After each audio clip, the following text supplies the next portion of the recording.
नमस्कार मंडळी, स्वागत आहे तुमचं माझ्या गावाकडच्या सुंदर अशा नवीन ब्लॉगमध्ये। आम्ही निघालेलो शेतामध्ये, आत्या आणि मी। साधारण 11:30-12च्या दरम्यान आम्ही शेतामध्ये निघालो होतो।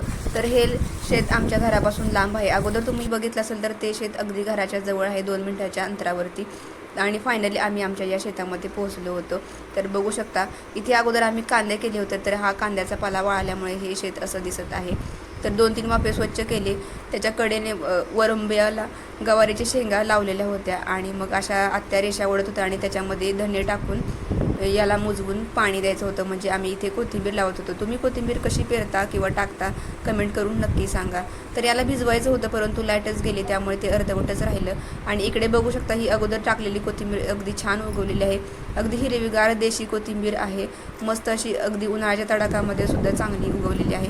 नंतर लाईट आली आणि मग नंतर हे 3 वाफे भिजवून घेतले आणि तोपर्यंत मग भाजीपाला काढायचा चालला होता। तर ही भाजी कोणती आहे कमेंट करून मला नक्की सांगा। अगदी चविष्ट लागते ही भाजी। कोथिंबीरीच्या वाफ्यामध्येच चाकवदाचं बी सुद्धा टाकले होतं आणि त्याची सुद्धा भाजी एकदम छान आली होती। तुम्ही बघू शकता, इथे अगदी फ्रेश अशी ताजी हिरवीगार भाजी, त्याच्यामध्ये कोथिंबीर आणि चाकवदाची भाजी दोन्ही सुद्धा अगदी भारी उगवल्या होत्या। आणि तिथेच मिरच्याची सुद्धा झाडं होती, तर त्याच्यासुद्धा मिरच्या तोडून घेतल्या। तर या अशा मोठ्या मिरच्या आहेत, याला सुद्धा काय म्हणतात ते कमेंट करून नक्की सांगा।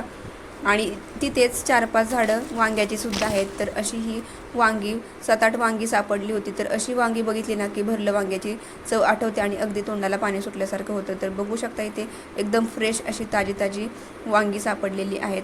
तर अशा प्रकारे अगदी टब भरून या 7-8 भाज्या झाल्या होत्या आणि सगळ्या भाज्या एका टपामध्ये भरून घेतल्या आणि मग निघालेलो घरी। आणि असा हा आमचा दिवस निसर्गाच्या सानिध्यात अगदी छान असा गेला होता। कोथिंबीरसुद्धा टाकून झाली आणि सगळ्या भाज्यासुद्धा आम्ही छान अशा घेतल्या। 2-3 दिवसाची ही काळजी आमची भाज्यांची मिटली होती। आणि बघू शकता, इथे दुसऱ्यांच्या रानामध्ये जाताना सुद्धा इथे त्यांच्या रानामध्ये काय भाज्या आहेत किंवा कोणती कडधान्य आहेत हे सुद्धा आपल्याला बघायला मिळतं।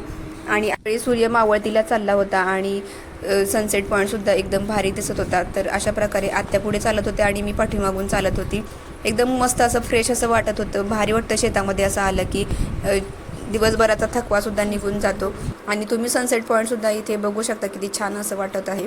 घरी आल्यानंतर सगळ्या भाज्या या सेपरेट करून घेतल्या। तिथेच लिंबाचं सुद्धा झाड होतं, ते दाखवायचं राहिलं। जेवढी लागतील तेवढीच लिंब मी घेऊन आली आहे, नंतर ताजी आणता येऊ शकतात।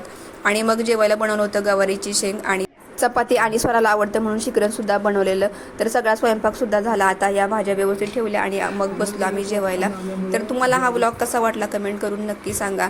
तर भेटूया अशाच एका नवीन सुंदर गावाकडच्या ब्लॉगमध्ये। तोपर्यंत बाय बाय।